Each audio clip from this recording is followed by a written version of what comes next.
আসসালামু আলাইকুম, মেহেদী হাসান 69 এর পক্ষ থেকে আমি মেহেদী হাসান আছি আপনাদের সাথে। আমরা এর আগের একটা ভিডিওতে দেখিয়েছিলাম কিভাবে সহজ পদ্ধতিতে সুইচ বোর্ড কানেকশন করতে হয়। কানেকশন আমরা করছি ঠিকই, কিন্তু বোর্ডটা যে লাগাইছে আগের যে মিস্ত্রি ছিল উনি একদম দুইটার বোর্ডের মধ্যে কোনো প্রকার ফাঁক রাখে নাই, কোনো প্রকার মাঝখানে যে দুইটা বোর্ড আছে উপর নিচে যে দুই গ্যাং দুইটা বোর্ড লাগাইছে, মাঝখানে কোন প্রকার ফাঁকা রাখে নাই, একদম একসাথে লাগাই দিছে। যার কারণে আমাদের সমস্যাটা হচ্ছে কি, আমরা যখন সুইচ বোর্ড গুলা লাগাচ্ছিলাম তখন লাগানোর পরে আমরা কভার লাগাতে পারি নাই, কোনোভাবেই কভার গুলো লাগাইতে পারি নাই। কারণ হচ্ছে মাঝখানের যে মিনিমাম হাফ ইঞ্চির মতো ফাঁকা রাখা দরকার ছিল, উনি আসলে ফাঁকাটা রাখে নাই, যার কারণে আমরা সুইচ বোর্ডের কভার গুলো লাগাইতে পারি নাই। তো এই জায়গায় আমরা কি করছি, আমরা একটু বুদ্ধি খাটিয়ে 8-10 একটা অ্যাবোনেট আনছি। অ্যাবোনেট আনার পরে আমরা সুইচ বোর্ডের সেম মাপ মতো দাগ দিয়ে গ্যানিং দিয়ে কেটে নেওয়ার পরে যে অ্যাবোনেটটা আছে, এই অ্যাবোনেটটা 4 কানিতে 4টা স্ক্রু মেরে ওয়ালে লাগিয়ে দিলাম। এরপর যে গ্যাং স্ক্রু গুলো আছে ওইগুলা সেম আগের মতোই ওই সুইচ বোর্ডেই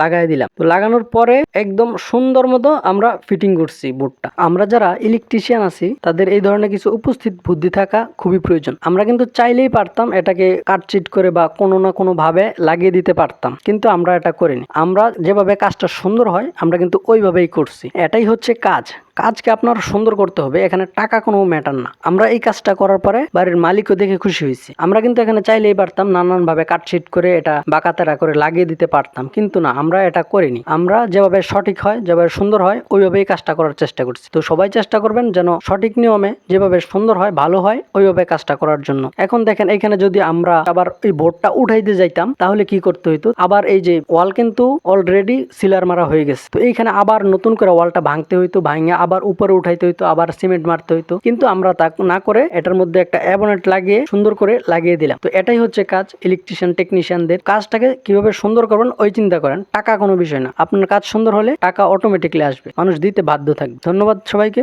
সুস্থ থাকবেন, ভালো থাকবেন।